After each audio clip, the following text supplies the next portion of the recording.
Item: SCP-1401. Code name: Lost Highway.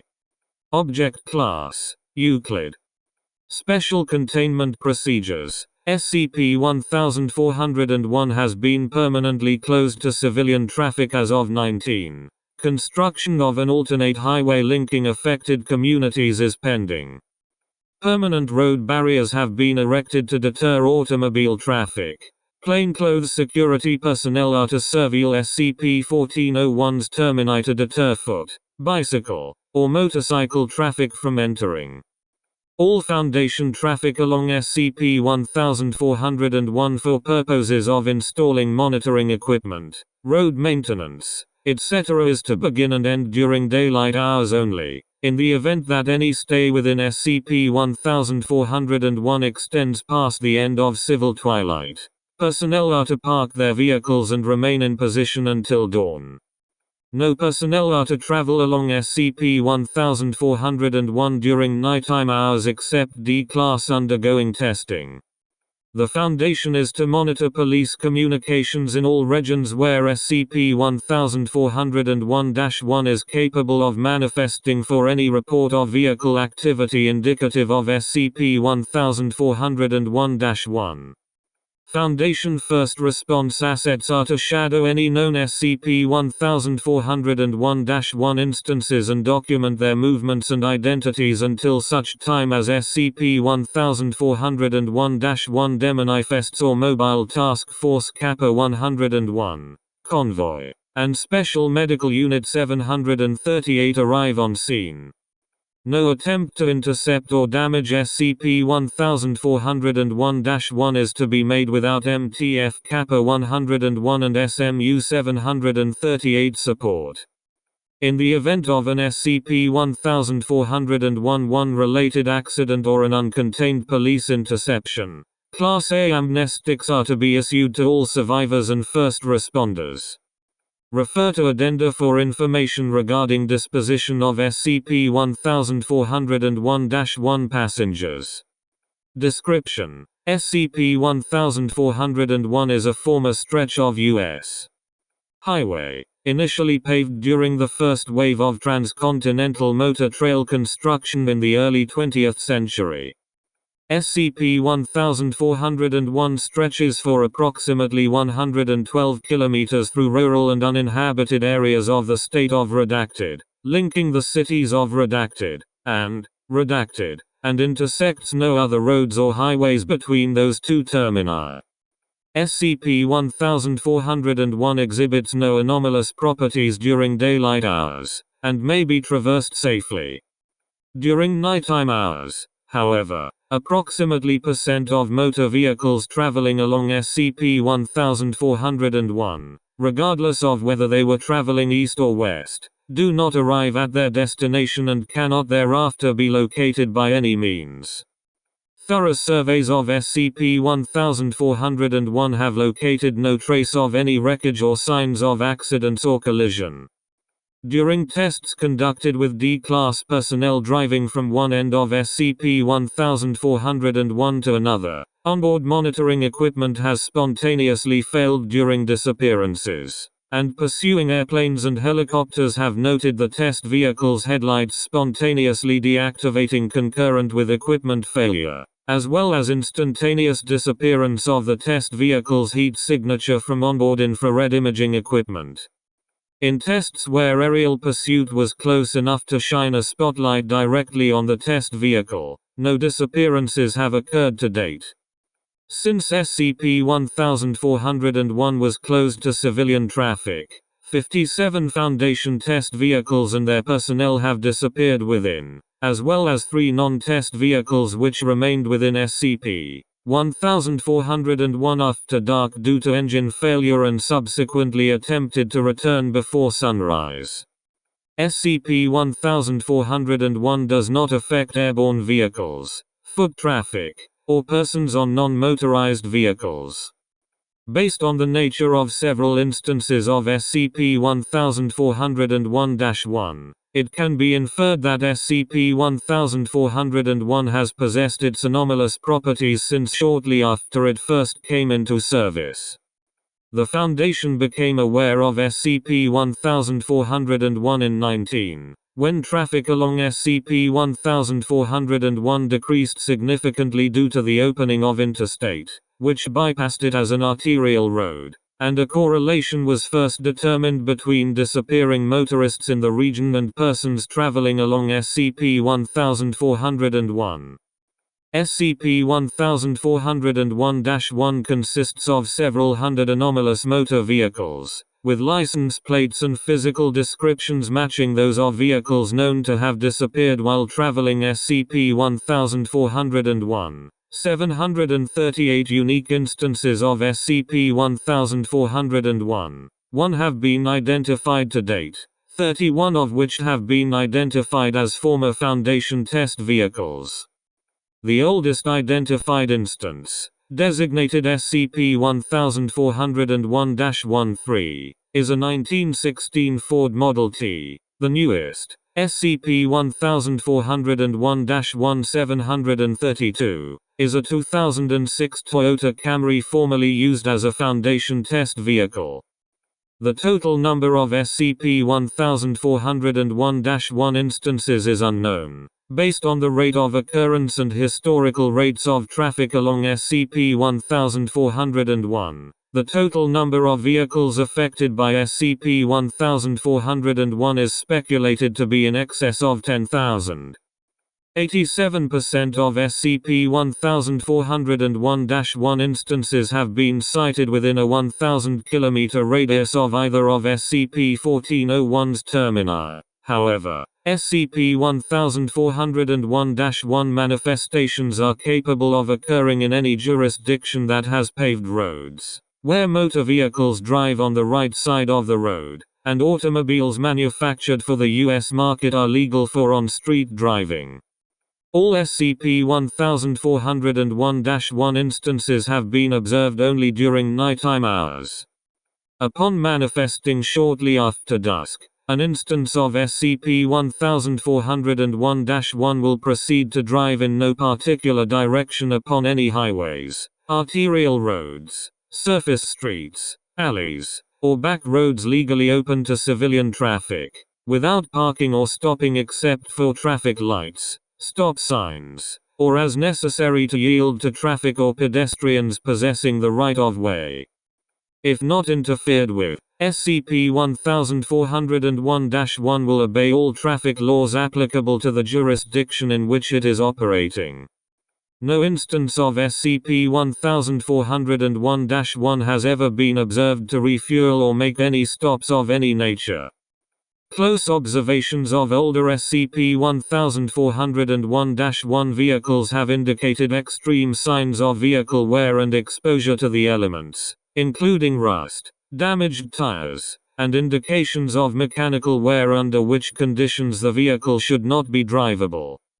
On instances where older SCP-1401-1 vehicles have been approached closely enough to view within the cabin, drivers and passengers have been observed to be in an advanced state of age commensurate with the expected age of persons traveling in the vehicle at the time of its initial disappearance. SCP-1401-1 will demanifest shortly before dawn.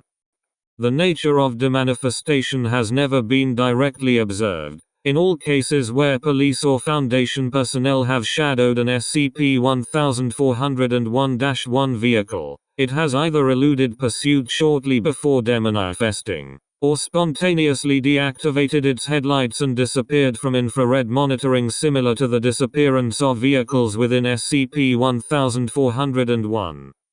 After demanifesting, an instance of SCP-1401-1 may manifest again, after civil twilight, in any region where it is capable of legally operating as described above. Intervals between known manifestations of a given SCP-1401. One instance have ranged from 3 days to 17 years. SCP-1401-1 vehicles will resist any attempts to pursue, intercept, or force it to a stop, and are capable of reaching speeds in excess of 300 km per hour, regardless of the top speed of the original vehicle. until crashing or pursuers abandon the attempt. Attempts to fully stop SCP-1401-1 vehicles with spike strips, caltrops, or other anti-vehicle implements have been unsuccessful, resulting only in a brief loss of speed. As long as the vehicle remains intact and in contact with the road, it will continue to flee pursuers at high speed.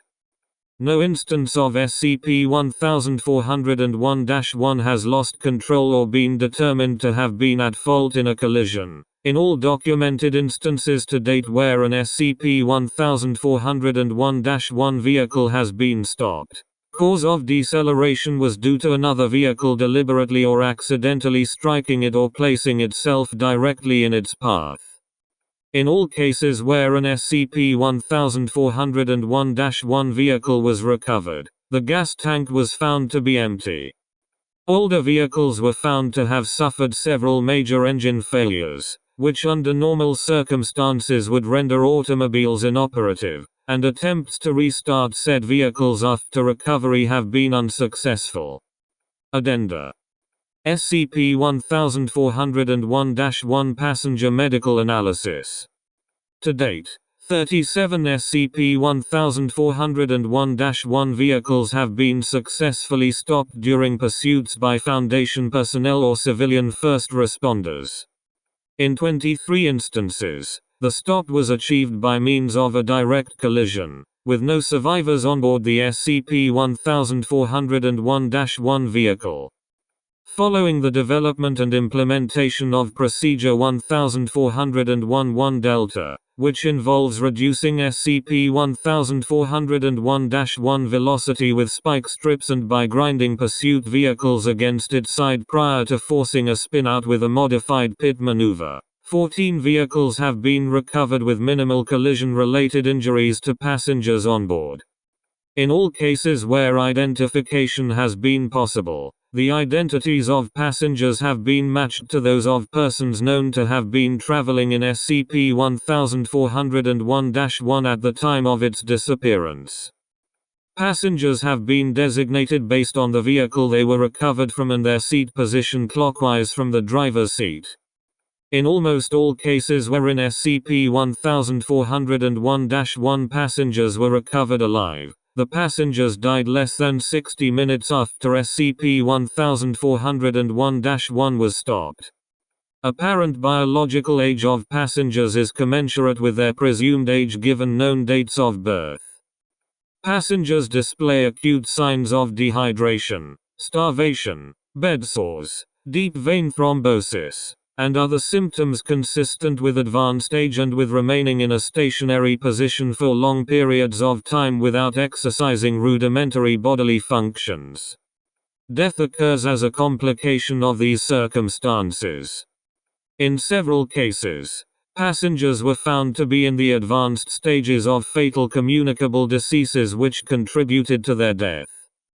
2 subjects, SCP-1401-1 237-3 and SCP-1401-1 654-1, were pregnant at the time of recovery. Medical records indicate that both subjects were pregnant at the time of their disappearance in 1973 and 1922, respectively.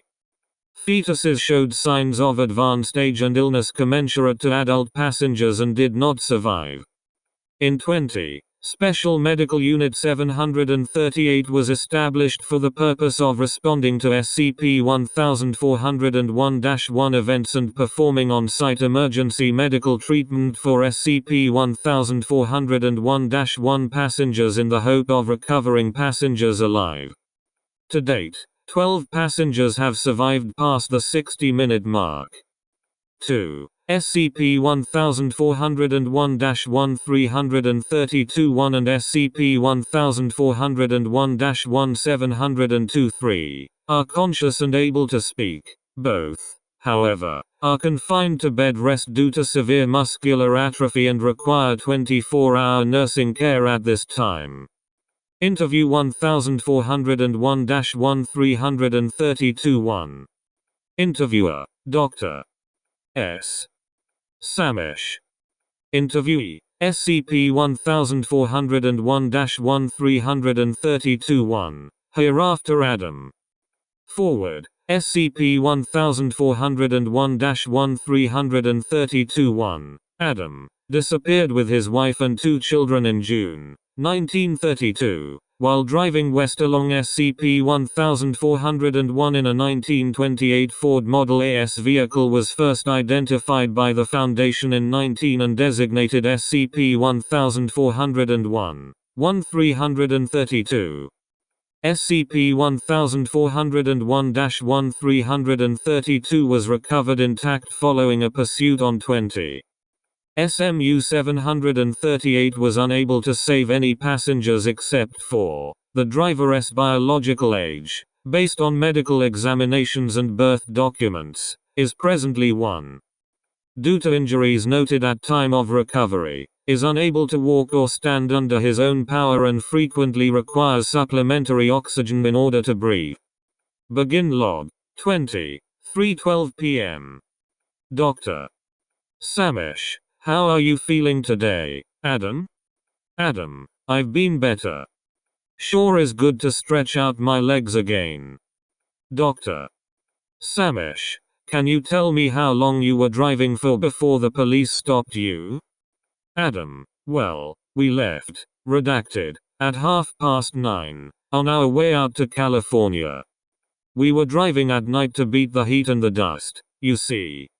Sun didn't ever come up, so couldn't have been more than 6 or 7 hours, I guess. No clock in there, and the radio's busted. Sure felt like years, though. Dr. Samish, how far did you drive during that period? Adam, lost track. The odometer must have rolled over 3 or 4 times. Dr. Samish, did you ever reach California? Adam, sure.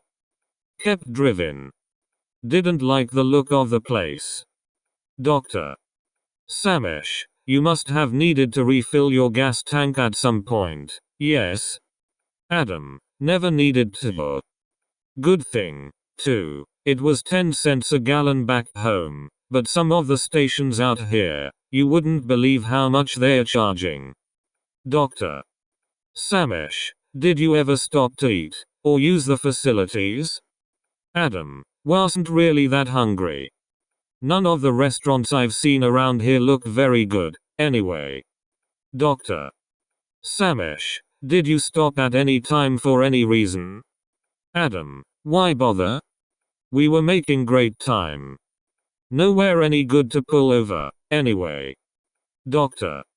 Samish, did you notice yourself or your family aging during the trip?